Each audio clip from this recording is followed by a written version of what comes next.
Detroit. I think the whole city in this country needs to know how Detroit comes together every Sunday in the field. So I'm happy to see Sirius out here. I'm happy to see folks out here enjoying themselves. So remember, it's your city. Let's take it back now. Thank you all very much. Have a great afternoon.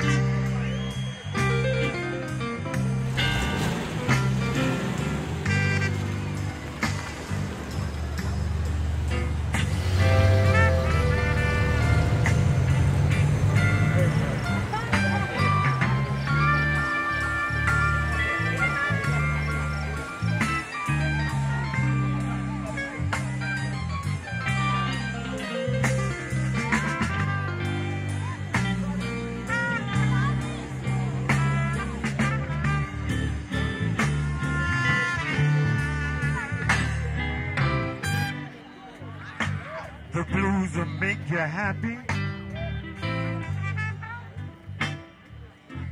The blues will make you sad. The blues will make you cry. The blues will make you glad.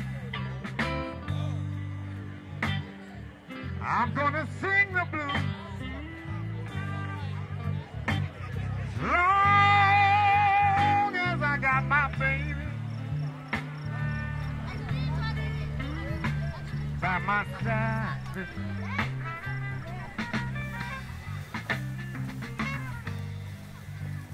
Sometimes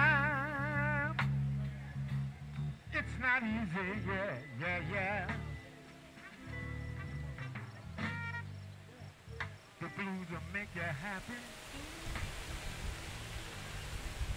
The blues will make you sad. The blues will make you cry.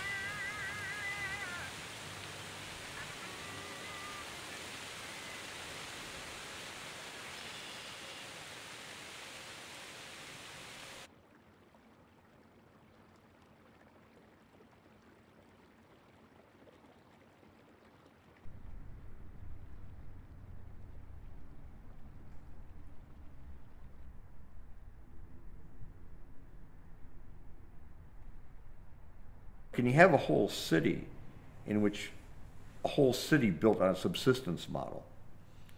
And I'd argue that you can't. You can have neighborhoods that are on subsistence models. You can have individual lives on subsistence models. But it's hard to have a scaled community where everyone's living on a subsistence model. You can't have everyone running around pulling copper wire out of buildings and selling it for scrap.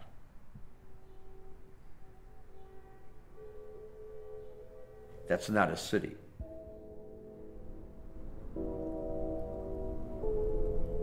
Those urban pioneers are right in turning their back on the corruption of the past. They're absolutely right.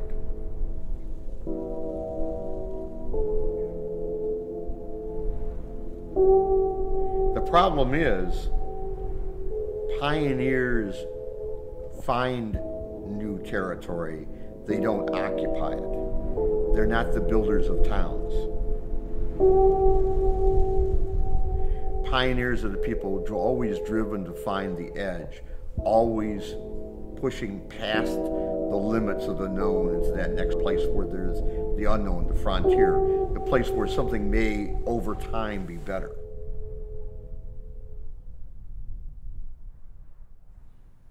And so as you think about the future of a city, you realize that for better or worse, cities are built by settlers, not by pioneers. Pioneers leave cities and go off and find the frontier. And Detroit's pioneers have left the old city and explore a new city of their own dimension, but not to colonize it, just to enjoy it. So the search for the city becomes more important than actually finding the city.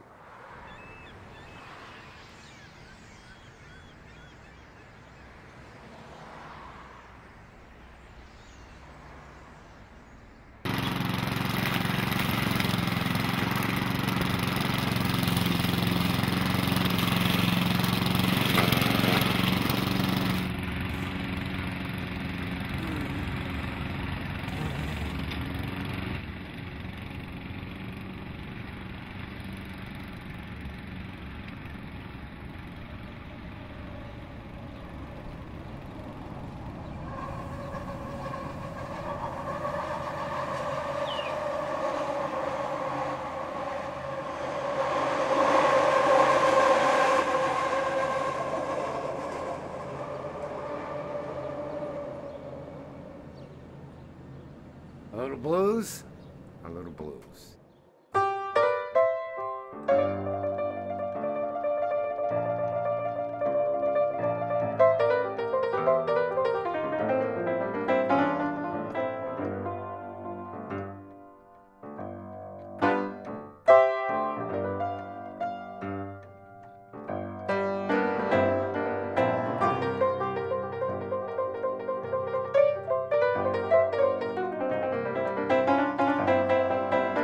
Well, when you look at Detroit Industrial Revolution, we could say 1900, peak probably around 1950. The decline started in the late 50s, coming on out up to now. And really, you're looking at the pyramids, the old factories, they're gone. But it's life.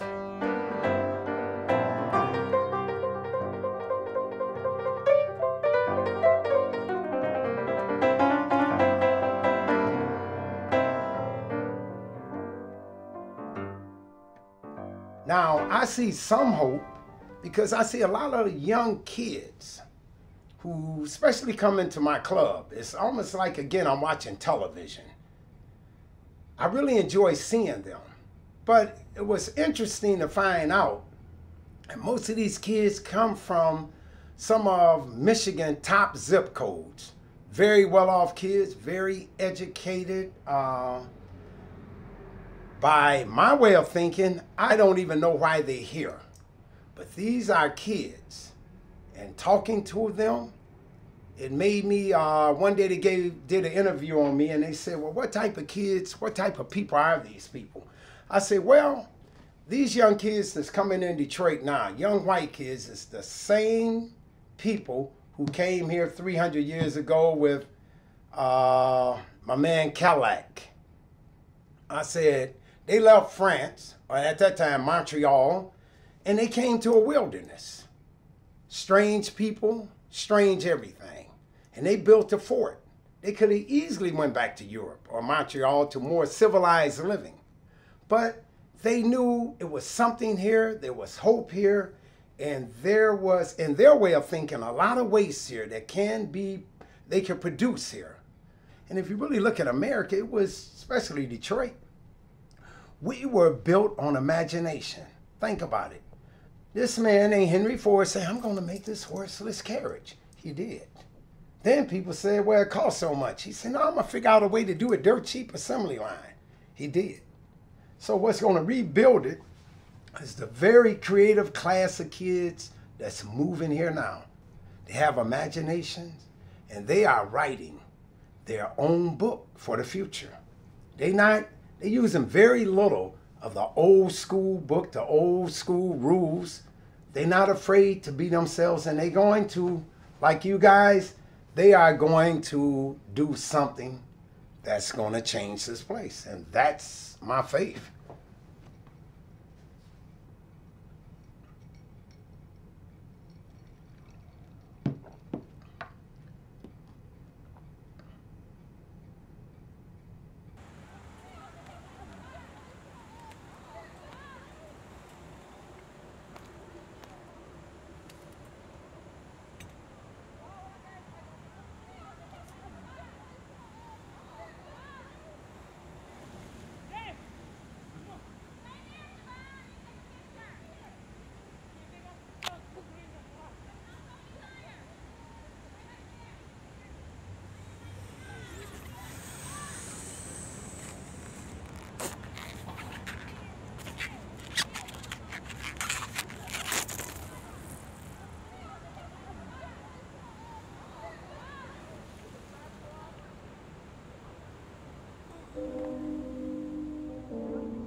hospitality. My name is George Higgins, and that's going to do it for me tonight.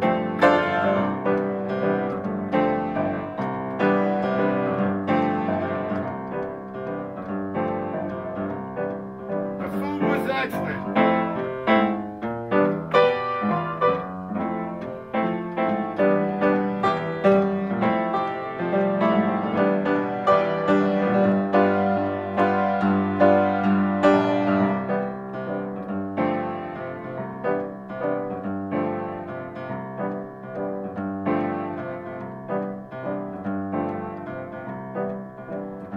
Of course, I will be here next week. My name is George Higgins.